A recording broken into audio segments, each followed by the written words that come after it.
And turn blue. Oh, there it is. Now it's beckoning. Click. I And never. we're live.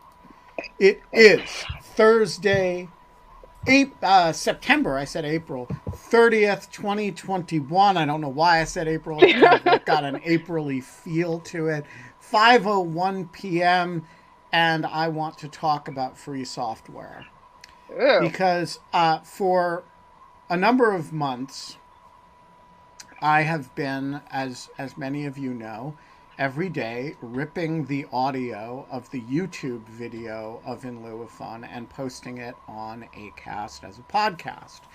And for this, I have been using a free online service of the sketchiest variety. It is based in literally a place I have never heard of.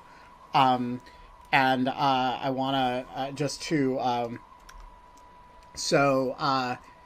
it place is you never heard of, Kansas, or a place you never heard of, no like a country I've Kazakhstan? never heard of. Like So the Sven URL is Borgia? ymp3.cc, and so you look up what is .cc domain, and the answer is the .cc domain is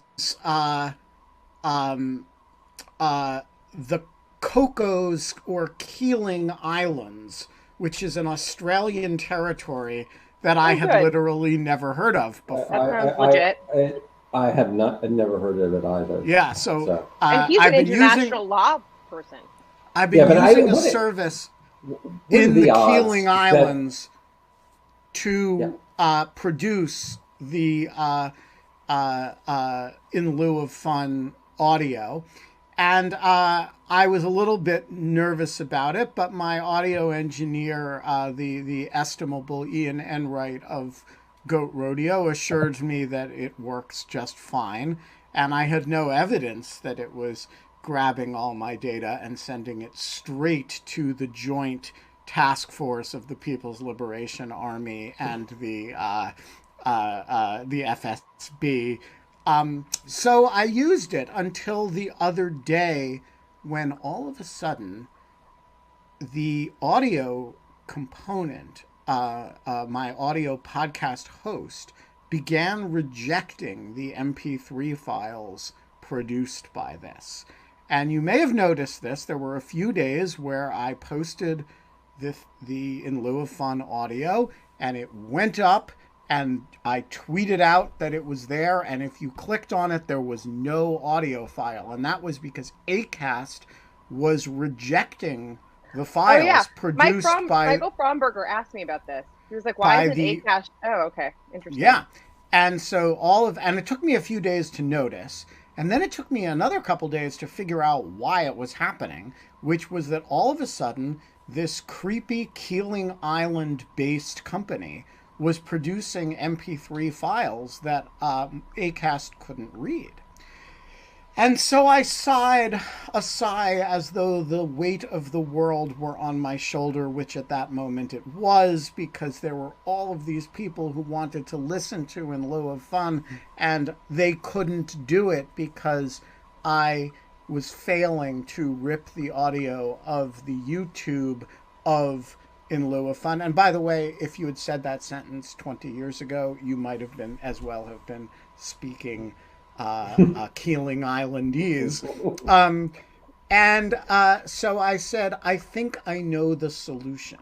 I am going to actually pay for a piece of software that will do this. And I did. And I want to tell you people, it was like magic. I spent $20 and I downloaded a piece of software. Before I did it, I looked at some reviews of different pieces of software and said, like, what's the best software for ripping the audio of YouTube? And the answer was, for Mac, it was a piece of software called Airy, Airy. And so I bit my lip. I gave a credit card number. I paid for an actual license of Airy, which is not being produced out of the Keeling Islands, which is an Australian territory with the domain .cc. Are you trying to tell this like a Rudyard Kipling story? Because it's like about as recursive and like but slightly less charming. And it works so well. Great. So well. And In Lieu of Fun has appeared daily on Acast ever since. And I feel like this is the best $20 I have ever spent on anything. And so if you have a service that you make make software for, and you want me to buy your software, or in the parlance of our times, license your software, I will give you money. I love paying for software because it works. Can I just say, first of all, it was a very beautiful story. And, yeah. That capitalism works. You're right. I would say that this is like the Seinfeld thing about when George says I don't pay for parking. It's like I don't pay for software. Right. But the thing is, and this is what I found amazing. I think Adam Smith was the one who observed that in the 18th century, villagers welcomed war. Why? Because when the soldiers came, whereas in the 17th century, they would pillage the villages, right, and take everything that they wanted. In the 18th century, armies realized that it was actually more efficient for them to buy it.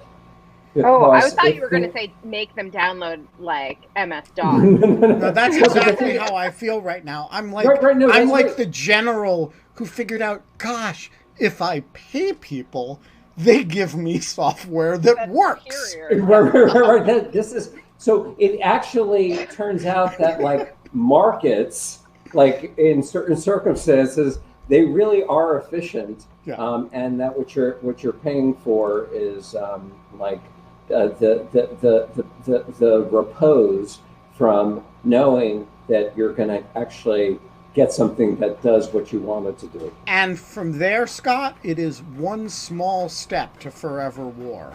We are not allowed to have fun anymore. But in lieu of fun, we're allowed to have Kate Klonick here in her capacity as a guest. And like all of our guests following the monologue, she looks faintly appalled. like she's like, what did I do to deserve this? What have I gotten myself into? And the answer is Kate has watched the Facebook hearings, so you don't have to. So KK, welcome to In Lieu of Fun. Thanks, Ben. Thanks for having me. Yeah. I'm Scott. By the way, hi, Scott. I guess this because the decision desk is here. I just wanted to say that among the people who have not watched it, the majority, 63%, have not even read about it. Oh, so I would say, So I would say that you should assume that people don't know what happened. Yeah. All right. So let's start with what the fuck happened. Who is testifying and why, and what does this have to do with bees on In Lieu of Fun?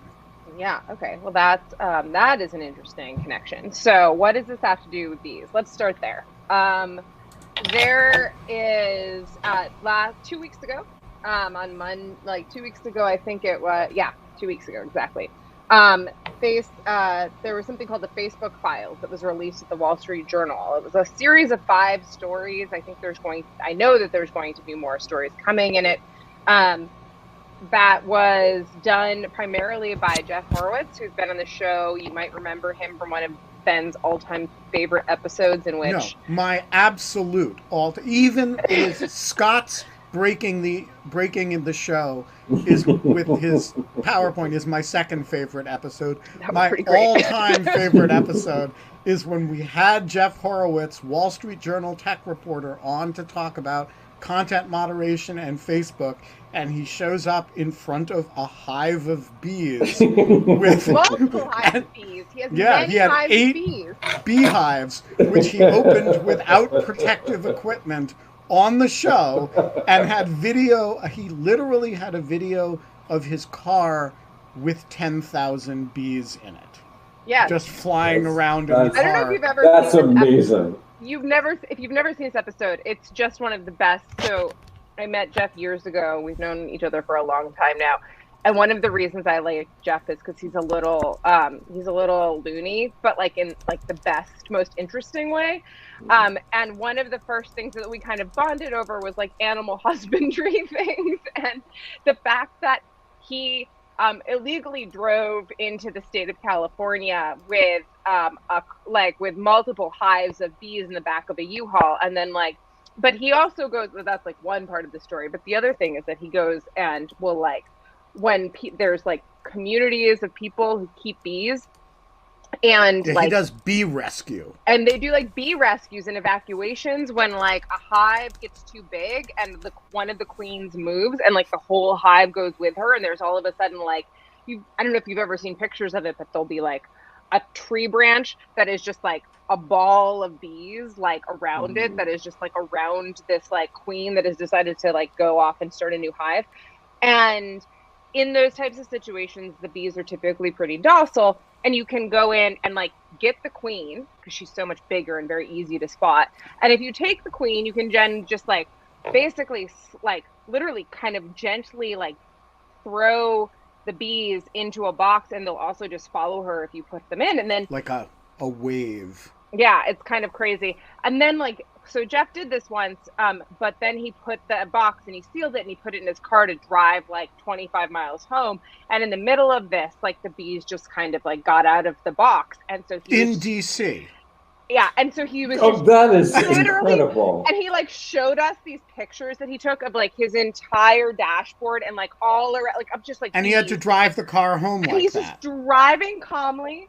Calmly with like a car full of bees, like all the way back. I mean, just like, and he was like, I was like, so what did you do when your car is? He was like, well, I got out really carefully. I was just like, oh no, what was it? It was actually he was parked at he was an Associated Press reporter at the time, and he was parked at the Associated Press building, and the security people called him upstairs and said, there seemed to be a lot of bees in your car. And so he had to drive home with this. And we asked him, so how do you get into a car? He said, well, it's really important not to crush any of the bees because that releases an attack pheromone. So you get in very carefully. Yes. And he has it. Just watch the episode. It was literally like we thought we were going to have a conversation about. No, I didn't. I brought him on to talk about bees. I'm sorry. Can you just say what the man's name is? So because Jeff Horowitz. I shared the link in the thing. Anyway, he broke this story. See, we're diverting this whole episode onto the bees thing. He broke this story. He and his bees broke this story. And what is it and what happened, KK? Yeah, and so it was a 5-part series. And the first article I'm quoted in because I've reviewed a bunch of the documents that were released in this kind of internal cachet of a whistleblower to Jeff, that basically say that there's like things I've reported on before, that there's like one set of rules for elites at Facebook on speech, and like another set of public figures, so to speak, celebrities, and then like another set of rules for like everybody else. And then the second story, which is what the hearing was about today, was Facebook knows Instagram is toxic for many teen girls. And so the interesting part of this story is that Facebook had done its own research, basically presented that research on Instagram and the site, like showing that like young girls reportedly felt much worse. If they felt bad about their bodies already, they were like 32% more likely to feel worse after using Instagram. And they tested various features to try to solve this, like doing things like getting rid of the like button, and found it had no effect. Like it found that it didn't do anything. And then like the company, knowing that, then kind of like put that fix out there anyways, as if it was a fix, knowing that it wasn't a fix. Just kind of, I compare this, and not in like in the stories, but like I think I said this on Twitter. It's kind of like people are asking you for penicillin, and you're testing all these different drugs, and you're like, sorry, like you're really sick, and you're like, oh yeah, they do all these, oh yeah, that's a real illness. You've really got something. They test all these drugs. They find out what doesn't work, and they just sell it to you anyways, even though they know. Like that's like basically what it is. Right. It's literally snake oil. Well, it's not literally snake oil. This is not actually snake oil, but yes. I mean, I've taught moral philosophy, and I can tell you that's evil. I really wish that every time I called something evil, I could like preface it with that. So sometimes happy guest lecture, Scott. Yeah. The third thing was that they tried to make it healthier, and people just got angrier. Like that's something that they measured and knew about. The fourth thing was that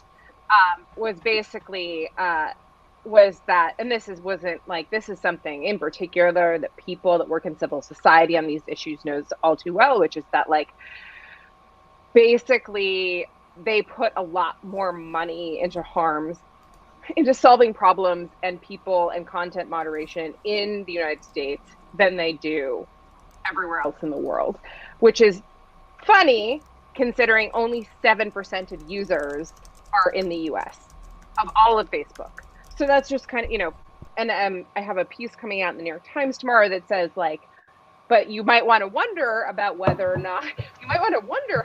is where that discrepancy comes from. If 93% of their user base is abroad, why would they spend so much time? And it turns out, I'm like going to pull up like what I wrote so that I don't get this wrong, but it's like 53%, like the average daily like user, like the money that they make off the average daily user, the average rate of money that they make off an average user in the US and Canada is around like $56 a day. And the next closest amount by geography is Europe, and it's $15 a day. And so like that is Europe, and like if that is the closest, like that kind of tells you what exactly they're getting out of the various markets. Asia and Pacific is like $4.04, and then the rest of the world is around $2.08 or something like that. Ben, you're muted. Ben, you're muted. We're number one. We're number one. USA. USA. I'm regretting telling you that you were muted. So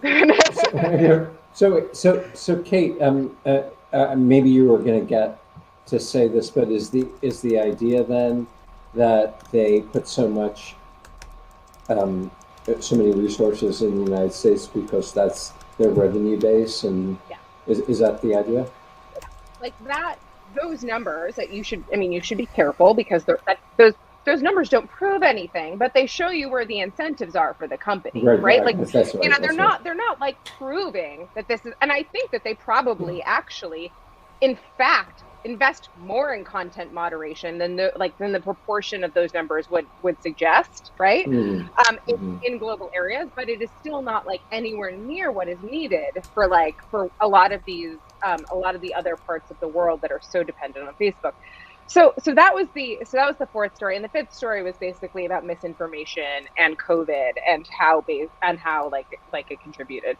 The hearing today was called basically to bring Antigone Harris, who is the head of Trust, which is a fabulous name. Yes, Antigone is a great name. And Antigone is a really, really capable person who's done this for a long time and has worked on online marketing company. But she faces a tragic choice. What? Oh, very funny. I mean, you could not. Right, please, thank you. No, so she testified. Our kids went to school together, and I like Antigone very much, actually. Yeah. She is she is very well respected. She is a very, very able and thoughtful person, and nobody should assume that because they don't like Facebook that there is something like Antigone Davis is a very serious woman. Oh wait, did I say Harris? I meant Davis. Sorry, I was like thinking of Anyways, yes, she is wonderful, and a lot of people, a lot of researchers have respect for her. Civil society has respect for her. She's not just kind of some hack. But there was a lot of question as to what specifically she was doing in the hearing, because really that story and the reason for the hearing was to kind of talk about Instagram. And so why isn't Adam Mosseri, who's the head of Instagram, dealing with the fallout from this? This isn't necessarily Antigone's area. I guess some people, like Alex Stamos said this on Twitter, a bunch of people responded from the company kind of helpfully, saying that she had moved roles a little bit and was covering both. So that was like kind of one answer. And I just killed a mosquito. And then there was basically a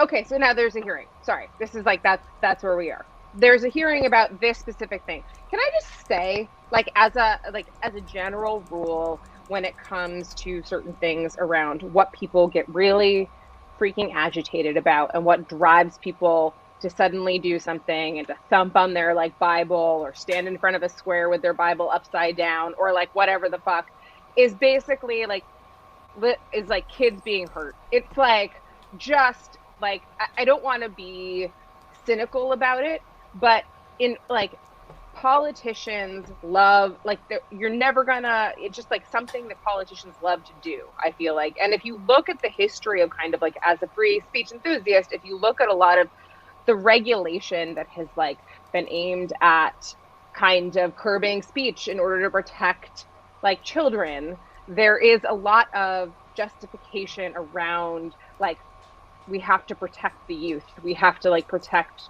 children from like all of these kind of like from pornography, from violence, from like all of these types of things. But isn't that fair?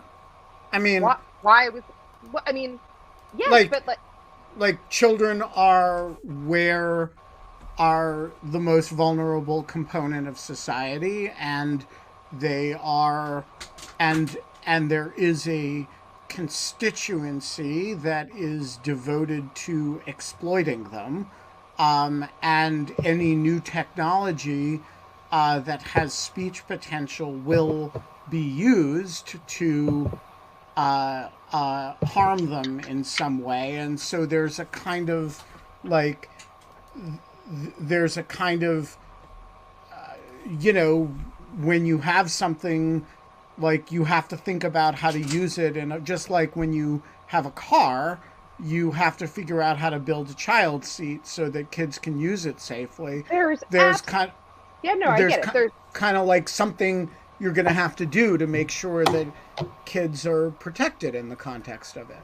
Yes, and I think that this is correct. The thing that's kind of frustrating about this is that, okay, first of all, and this is something that Antigone in fact said, and I say in my article, which is that like, oh my God, has this been happening forever? Like media and in particular, like fashion has like come, which has just been replicated on Instagram. Let's be honest, like with all of these influencers and everything else, like all of that, like when I was like in like, you know, 7th grade, I wrote myself out of my 7th grade English class by doing a huge presentation on Wuthering Heights that we were supposed to be reading. And I was like, I've already read it. Here is my book report. I'm going to go to the library and read other books. And I went and read YM Magazine that my mother would not let me read or subscribe to when I was like in 7th grade. I mean, I read other stuff too. Don't look at me like that, Scott. No. I'm just very engrossed. It's a great story, and it's really topical to today's discussion. Okay, I spent $20 on software, and 6 minutes later we're hearing about it. Oh, ouch! Oh! All right, But so what anyway, happened? Whoa! I mean, my point Antigone is, goes up to the I'm hill. blushing now for making fun of you. This is my, Creon, punishment. Senator Creon goes after her. No. I'm gonna get to the hearings, but the hearings have like a bigger point, which is that and this is like part of. By the way, this is what 20 happened minutes in the later. hearings. I know, but this is the hearings. Ben, the hearings weren't interesting. Nothing really that new happened in the hearings. That's why they're not covered. They're not on the front page of the New York Times right now or anything else. Can I say what I thought was interesting? Sure. I thought when Senator Blumenthal didn't know what a finsta was, I thought that was really funny. Do you know that thing yes. where I he saw says, that, yeah, like he didn't know. So a fake Instagram account is called a finsta, and so he asked Antigone, was it Davis? Is her last name? Yeah. Davis. He said, "And are you committed not to using Finsta?" I think that's she was like, "Well, Senator, to be clear, Finsta is a fake Instagram account." So you had to explain to him, so obviously he didn't know what he was doing. So that was, I thought, kind of funny. No, but that's so one of the things, so I'll get to that kind of point. So Ben, I'm not going to describe necessarily all the things that happened, but I am going to talk about what came out and was new, what came out and was old, and then what the meta conversation that everyone was having about it online was. And one of the things that came out that is really old, and one of the things people were saying after the Facebook Files story about Instagram and leading up to this hearing was, this is not new. We have had, and this is why I was talking about 7th grade, which was just girls have been feeling shitty about their bodies for forever. And when they weren't getting it from Instagram, they were getting it from Teen Magazine and 17. I don't know if you remember the scandal over instituting mandatory minimum BMI or maximum BMIs for being a fashion runway model in the 90s, after the Kate Moss looks like she's on heroin and also doesn't eat anything type of scandal. So there's all this kind of stuff. This has been happening for a long time, is my point. Are the tools, are these tools, there have been also, by the way, over the last 15 years, a gajillion studies, 15, National Institute of Health, all of Pediatrics of America, all of these things that say over and over again, not just these technologies, but cell phones with cameras specifically. Anything that kind of literally makes people stare at each other. I don't know if you've also seen that. It's not just teens. I just saw a study that plastic surgeons have reported huge increases in their numbers after the pandemic because people spent so much time staring at themselves over Zoom that they have developed incredible complexes and become obsessed with their face and fixing their face. This is my point is about all of this is how much of this is Instagram and how much of this is a problem that we have as a society, right? And sure, you can put in seatbelts on Instagram and make it harder, but the other part of this, and this is something Alex Stamos has said a lot as working as someone who's when he was in Facebook and other words, is some of the only stuff, the only kind of real end user thing that you can possibly have as an intervention is parents not letting their kids have cameras on their phone, or not letting their kids have accounts on these types of things, or policing their behavior, or things like that. And I am not a parent. I don't pretend to think that that is some type of easy lift. And I don't pretend to think that parents couldn't be helped by tools that that Instagram does or doesn't decide to roll out and isn't instituting or developing. But that's not what the hearing was about. The hearing was really about yelling at Instagram a fair amount about kind of you're harming our kids. And to that extent, it was kind of a little bit of a, well, why are we here and why right now? Is it just because of this one, this one story? And it just wasn't that revelatory. The last thing that I'll say really quickly is that, do you think that like it's just Instagram? Fuck no. It's TikTok, Snapchat, and Kik, and like all of them are like doing this exact same thing. Are they doing studies like on their own data with their own people and presenting information to their CEO and asking if they should have like interventions on this? Well, if they were, they're not going to anymore. And they're certainly not going to in the future. And so like, this is, I think, one of the strangest parts of all of this is like, to a certain extent, Facebook doing this research as terribly as they handled it internally, it was like, at least they're looking inward. This was one of the only things that like outside people have been telling them for years. And I just think that there's going to be this should be the takeaway from the hearing is we have to force these companies to do that because now they're not going to otherwise.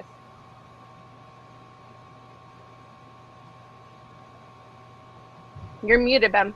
So if you were Jeff Horowitz, would you have watched today's hearing and said, wow, this is cool impact from my stories. People are asking good questions. Facebook's feed is being held to the fire. Or would you look at it and say, what a bunch of moron senators. They don't even seem to know how to read my stories, and they don't know the difference between an Instagram account and a fake Instagram account. They're not minimally educated in the subject in order to ask questions. No. How would you react to it? I mean, I think you would know the answer. You can predict the answer to this question, Ben. I think that Jeff is excited about the impact that his story is having. I think that he has is more tracking the impact of his story as it is measured writ large than how effective it is as a solution for the harms that he raises. That's just like not exactly his problem. And I think that that there is a certain amount of hi Paula. There's a certain amount of I think that there is that's basically what I would say. I think that he's like moving on. He's working on a bunch more stories that are coming out. Facebook kind of has been responding and shooting itself in the foot kind of over and over again in some of its responses. So he's responding to that. And there's just, I think that there is, I don't think you watched the hearings that much. And I should also add that one of the things that happened very quickly is like when people were talking about how stupid, it was shortly after the Finsta comment about how stupid the critics and everything were. Cecilia Kang, I said something in my Twitter, and a bunch of people, Casey Newton, Cecilia Kang, Donnie Sullivan, like a bunch of people started kind of having a conversation. And one of the things that came out of that conversation was people saying, one of the best things for Facebook is when people spend a lot of time talking about what Luddites, like Congress is. It distracts from them having to be blamed. I actually think that that's true. I think they are Luddites, and I love making fun of them. It's like, love is a weird word. I like kind of just like, it makes me mad and sad and like a really strange mix of emotions. But I do think it distracts from like what they're actually doing and the value of it. Yeah, like if you're talking about the judges instead of the defendant. 100%. Exactly. Exactly. Ben, you're muted. Paula, you get the first question today. Well, I guess, I think KK kind of made this point. Hopefully I'm interpreting it correctly. And I'm not saying I agree with this, but I see the merit in it from my own personal experience. To what extent is it your obligation to curate your own feed? I know that's really hard for someone who's very young to understand, but I love Twitter, which I know most people are that doesn't make any sense. But if you follow the right people, or on Instagram, you can actually create a really positive community of people. I started weightlifting, and there were no women that I knew in real life that lifted weights, and then I could find them all online. And that was really awesome. I don't know what the obligation though of like someone is to do that, but like I could pick up a magazine like KK said, like 10 years ago, like a Teen Vogue thing, and then see someone super skinny on that and feel bad about myself. I don't need the internet to do that. That's what high school bullying is. That's what like elementary school bullying is. So you're basically an apologist for Instagram here, right? No. No, You're like saying it's all okay. There's no problem. If it weren't Instagram, it would be Teen Vogue. No. No? I definitely think like the algorithm, right? Like is like that's really different than me having to go pick something up from a brick and mortar place and like flip through it and then not have things like shoved in my face that I didn't explicitly ask for. But I do also see like that there has to be like some, because like this is everything online, right? Like I don't understand how you get out of. I mean, that's basically Kate's position, right? I don't like don't confuse the medium with the message. Yeah, right. Because I don't. Go ahead, Scott. Sorry. No, but I guess let me be the dumb guy here, which is like, why is that not like a good defense of Instagram? I think it is, but there is a very poisonous, like, I will just be totally honest, like the anti-big tech movement right now is like so strong that like any association, like, or any type of defense of them is like we'll just like get you canceled. And I really say that as like someone who, I mean, I get yelled at a lot, like for saying really reasonable things, and I don't think that they're crazy, and I don't think that I know I'm not pro Instagram or Facebook, but I think that Paula's point is perfectly made. When I was in, I keep bringing up examples from when I was a kid, but like we had LiveJournal or we had AOL Instant Messenger, and all of those things created amazing communities that I was in the midst of a lot of bullying in real life in my school because I was an asshole writing myself out of English classes. and so like imagine how popular that made me. Can I also say, like, I don't think, maybe this is like a really mean thing to say, like using social media like also takes like some certain skill, and to say to someone like, well, you're not using it correctly in some manner, because like exponentially, if this makes any sense, the harm that could be caused for you picking up a limited quality like hardcover magazine is different from me being able to scroll for hours. But like my like benefit from Instagram or Twitter is way different than someone else's benefit, because like I don't say stupid things or try not to. I don't do specific things. Like there are things I don't know, Paula, your defense of Scott the other day on Twitter was your finest hour. I don't know if that makes sense to KK. Like there are so many things for me personally, just because of like my background, like that has made social media so much like better for me, just because I didn't have those connections in the first place. Like take weightlifting, like someone I'd never met before literally told me, oh my God, you're that person who weightlifts on Instagram. And they like saw me. And so like, that's because I post things on Instagram that are weightlifting and I stay in the community. And now that person knows who I am. But I don't think most people do that or use like social media in that way. And I'm not trying to say that like to like, you know, pat myself on the back. I just think like we all see people do dumb stuff and you're like, why would you ever do that? Like we see people like post death threats on social media and like that would never occur to me, and yet people do these things all the time. So all right, I think... so KK, what are we experiencing a moral panic about social media? And basically Paul is right. This is a tool that has a lot of negative externalities, a lot of positive externalities. But the negative externalities, you know, like girls had body image issues before Instagram, and they were centered around YM and Cosmo and Kate Moss.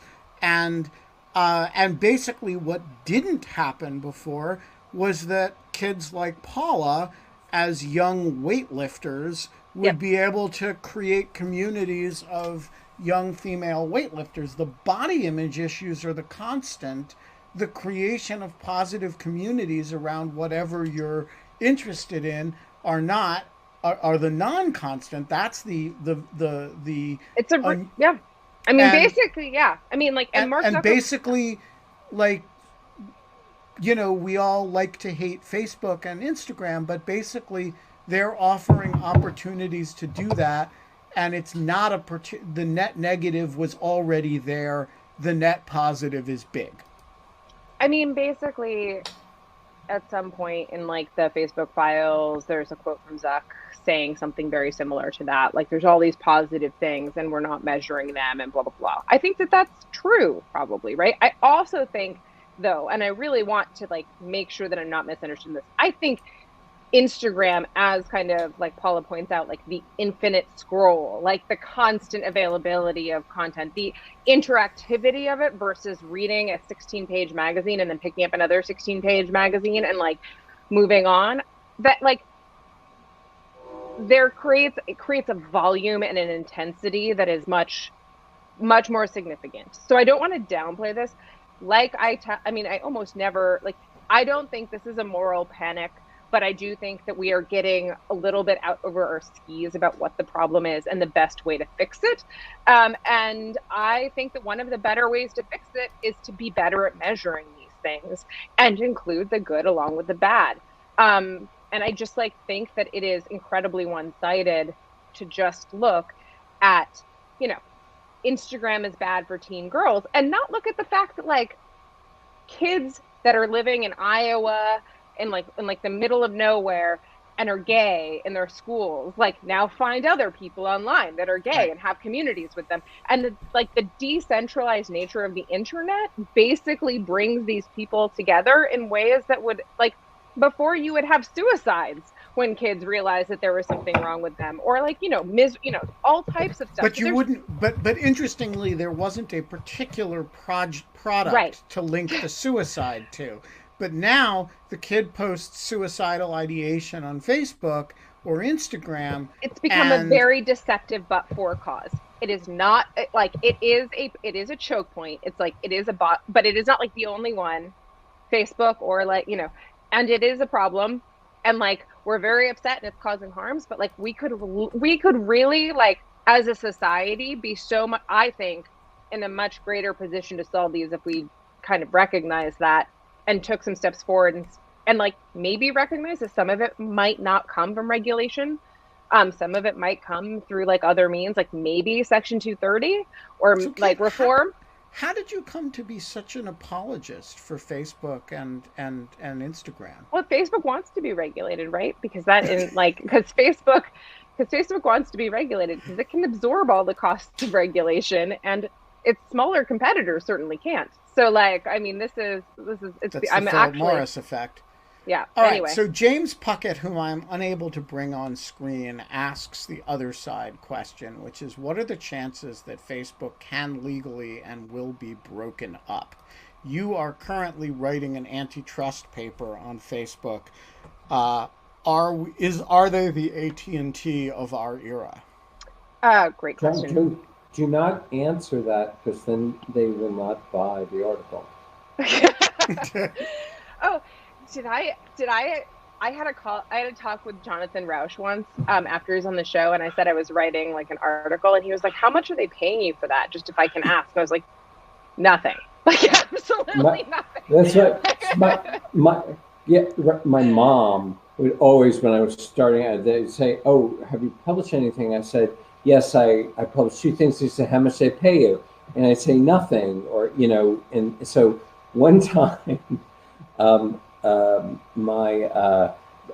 was asked to do something, and as an honorarium, they gave me $75, right? Which of course, doesn't pay. It was like, comes out to like, 0.7 cents an hour, kind of thing, what it took. And so when my mom asked me, oh, did they pay you? I actually had an answer, but it was the worst sort of answer, which was $75, which meant that everything else that I had said was really just worth $75. So now every time you do something, you're like, she's like, oh, Scott needs more. Like, I should send Scott a check for his birthday. You're right, because there's a question on the table from James Puckett. What is the chance I like that Scott's story? But I like Scott's story too, but it's my job to keep this conversation focused on the important issues like Peeling Islands companies. There's a couple of like antitrust suits have various types of reforms that can come as remedies if they find there to be proof, if the court finds there to be proof of market power, right? And that of course depends on how you define market, and that depends on how you define the power and whatever. So if they accept in the current case, which is before Judge Boasberg in the District of Columbia, there is probably very low likelihood that there will be what they call structural reform to Facebook, which is what the FTC is asking for, which is basically saying like break up these various parts of the company, break them off structurally, and that's the solution to end this market power. Probably more like that's a very extreme reaction in antitrust, and I don't think that there has just been like a sufficient proof. And also their current proof is like based around their percentage of the market, and there's no harm being shown because there's technically no kind of way to peg that harm to consumer prices because all these products are free, which is kind of one of the very issues that antitrust has to get over this hurdle of in the very beginning. So there's many, many reasons why this probably won't happen.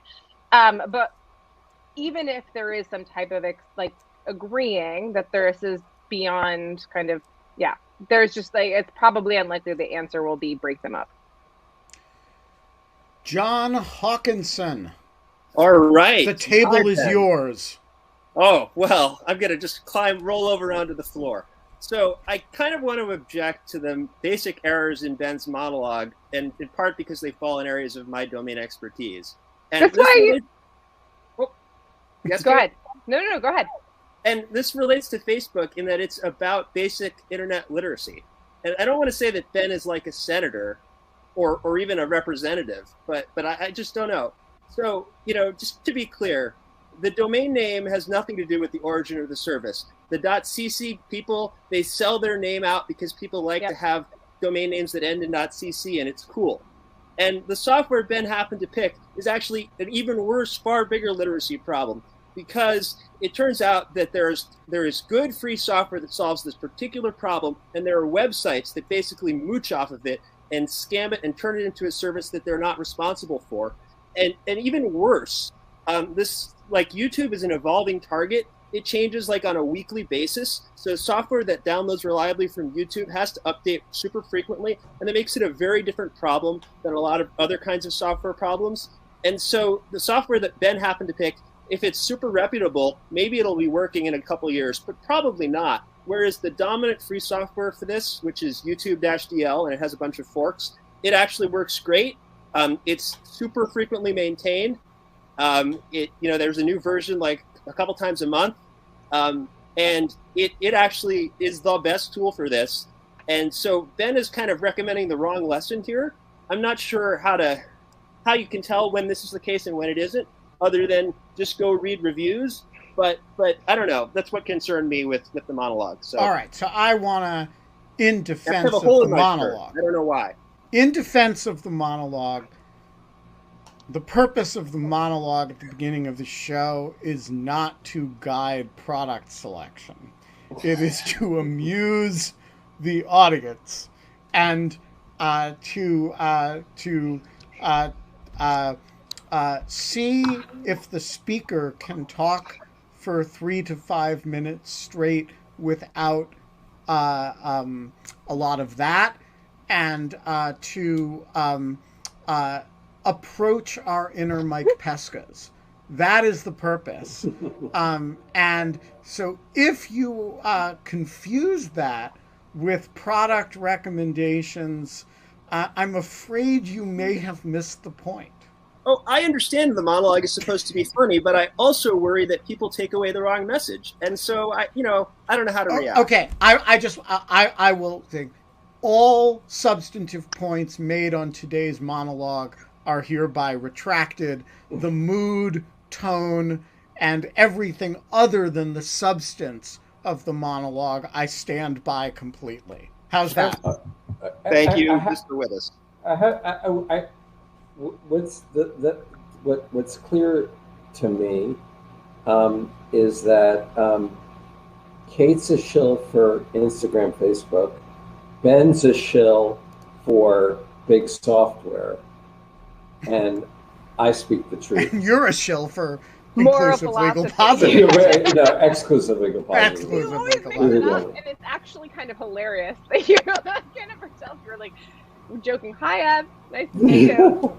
So Eve, I just want to point out, is back in her native habitat. We always talk about Daniel's habitat, but in Eve's case, you got the sauna wood there, which, says Finland to everybody. What's your question? Yeah, I was saying that a murder was going to happen if. My question is actually, so we figured out the hearing was not very interesting. That's done. Now, what kind of important comments does that diverge us from? I mean, that's kind of why Ben kept being like, and we haven't even gotten to the hearings yet, because I was like, I'm not going to really talk about them. They're not, it's what people said about them, and then kind of the bigger things were going on. I think it's what we kind of have said, which is there's a lot that's going on right now that isn't new. There's some of it that is. It's probably not quite, we don't want to over-rotate on the information we have. We need to get better at measuring these things so we don't get rid of the bad things along with the good things. Some of that is kind of dialing the level of paternalism that we want to kind of have in our online speech kind of regulation or policy. So those are really hard questions, and they really depend on who you are and what your experience with the internet is right now. If you're a parent, or if you're a kid, or if you're someone like Paula who really doesn't want to have any restrictions. Everyone has different experiences with this, and this is why it's so hard to measure and why it's so hard to figure out the right answer for. Paula, there's this site called Getter, which has no restrictions. Ben, stop making internet recommendations. I think we've learned that at this point. And what do you mean? Yeah, so Ev, there is agitation in the chat for you to introduce us to the guitar that is in back of you. And I didn't start it. There's not much to say. I'm a really bad player, and that's the guitar. Oh, I just got a. Is this your new guitar? No. I just got a new guitar. Is this the one that you were really happy that you spent money on, that you posted about? No, this was this. That was a jazz guitar, right? Yeah, right. This was I love the jazz guitar so much that I spent another $2,000. Let me just say that I have suffered from pent-up demand from the pandemic. Yeah. Understandable. All right. Larky, the floor is yours. Hey. What's up? So for my question, we got to travel back in time 20 minutes to what Paula was talking about. We can do that. If you believe hard enough, you can.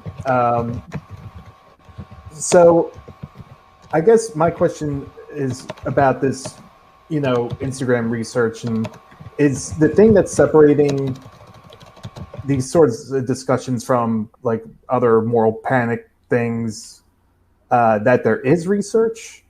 Do we think that in the future we'll be actually research suggests that the world is terrible to teenage girls, and this is just part of the world? Is it just the novelty of the social media, or do we think that there is something qualitatively different about social media that does make it actually bad compared to other things that are new and we say are bad? I think that that's kind of what Ben asked after Paula's question, but like I agree with you. I will make one point that you kind of bring up. Do you remember when like Tom Nichols was on and we were talking about like how people really like to like look for blame when things go wrong? I think that like Facebook provides a very attractive like agent on which to place blame. It has some type of clear like connection to like the chain of bad events. It is enormous and very well suited with like it's tons and tons of money to basically absorb our blame and all of our anger and vitriol. And we think the best place to kind of like present places for reform, because they make these tools and like whatever else. And this is kind of, I guess, one of my big kind of like my points ties to my big point, which is like, are we really concerned? Like, how much of us just wants to stop with placing the blame on Instagram and almost a retributive kind of like kill them, burn them type of thing? And how much of us wants to like, how many of us like really actually want to make the world better to be a teenage girl in? And I just don't think that like there's actually, I don't think that there's so much overlap a lot of times. I think that a lot of people, if they were so freaking concerned with making the world better for teenage girls, would take a more holistic response and not just be looking to blame Instagram, but like kind of looking like inward a little bit more and trying to kind of see it that way. I don't know. Am I going to get like pilloried for saying that? I don't know, like on like, don't just blame Facebook. It's just a mirror of ourselves. I want to...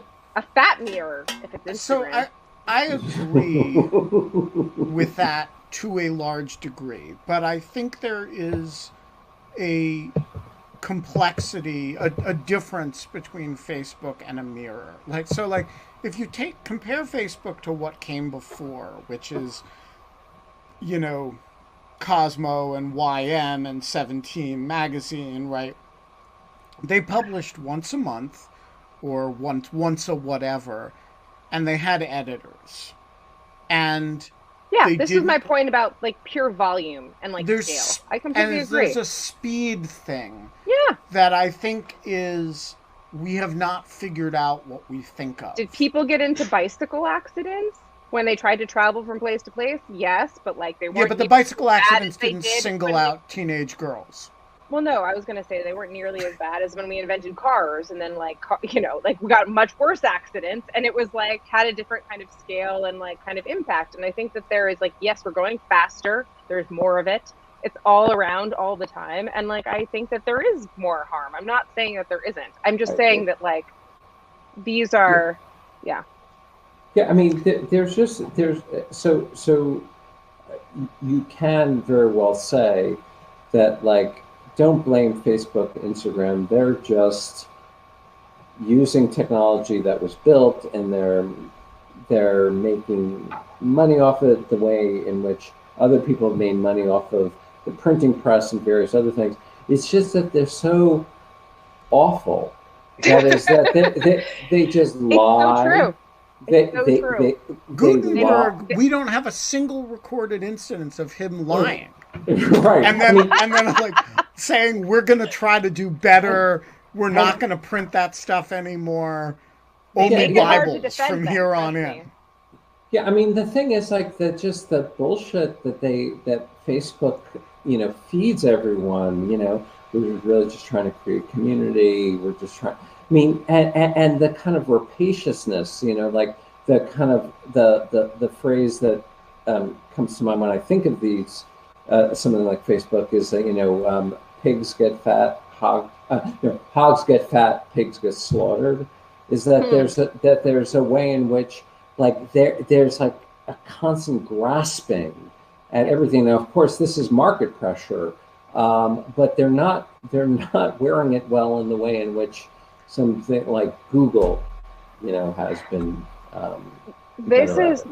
This is 100% correct, but there's a couple of problems with measurement, which is like one, like Google and Apple. I just had Google and Apple and all these other companies have not like really been particularly for they haven't been quite as evil, but they also haven't been called out for it to be like haven't like had moments to like kind of really lie about things and kind of so there's that. But I do Apple's actually lied think, a lot. yeah, yes, but like we're going to lean on the Chinese government to preserve our values in our production facilities there, and we're going to do it while rolling over for the demands of the CCP. Trust us. Yeah, but like those are big picture, like foreign policy things that people don't that users don't interact with in their daily lives. Like Facebook has been lied about, like things that its users deal with every day, and that like harms that they can feel and like changes that they can sense in the public sphere. And I really do think that Facebook is kind of a uniquely bad company and like uniquely poorly run. And I stayed away from saying that for a long time because I felt like I didn't have direct evidence around that, but I kind of increasingly do. And I just really do think that you're right, Scott. I think that like they actually do, like there has been this rapid, almost, I'm sure someone will compare it soon. And I know they have already, but like they went everywhere in the world. They went into every single place in the world and they absolutely did make it more open and connected. That is a descriptively neutral thing. They acted like it was a net good and it was like, it's just not. And what we're seeing is that it's just not. And that bringing people that technology is maybe bad. And especially if you don't invest in the things to clean it up and make it better as you kind of do all of this stuff. So do I think that like Facebook absolutely is on the hook for that 100%? The thing is like how do you like put that back in the jar? Like you just don't. Right. Like you just can't. And so like we're not like that. This is why I don't love the break Facebook up, just blow them up, make them disappear. Like, I don't think you do. And even if you do, the harms are there. We're all open and connected. We all see more than we were ever like anthropologically ready to see or ready to deal with on a daily basis. And like, we have to basically figure out a better solution than just getting rid of Facebook. Well, I want to suggest one good thing about Facebook and the interaction between two social media companies, which is that without Twitter, I could not do the Beast of the Day, and without I love that Facebook, yeah, I wouldn't. 70% of the Beasts of the Day come from Facebook, really, or Instagram. Yeah, there are all these wildlife photographers who have amazing Instagram accounts. I don't ever post on Instagram, but I'm there as a lurker to find the Beast of the Day. And so I just want to say for this, I am I have a lot of gratitude to Facebook because every day I go there and I look around for the Beast of the Day and I almost always find him or her. Today, by the way, the Beast of the Day is in memoriam. Beast of the Day is 23 beasts that have, according to the U.S. government, gone extinct. Including the ivory-billed woodpecker. Wait, really? Yep, it's kaput. So, well, thanks, yeah. Ben. Wait, yeah. I didn't think anything could be sadder than Facebook, but I learned that not from Facebook, but from the New York Times. So, break up the New York Times. We're gonna leave it there. Any genocides happen? Ben? Yeah, 23 species. Several birds, a few bats, some fish. It's terrible. And a plant. KK, you're a great American. You're an apologist for Facebook and Instagram, and you're going to get crushed on social media for it. But we love you. And excuse me. We will be back tomorrow. It will be cheese night. Maybe, just maybe, Luke will show up to host his second show. There will be cheese. There will be wine. There will be other things. And until then, Scott? We can't have fun anymore, but we can have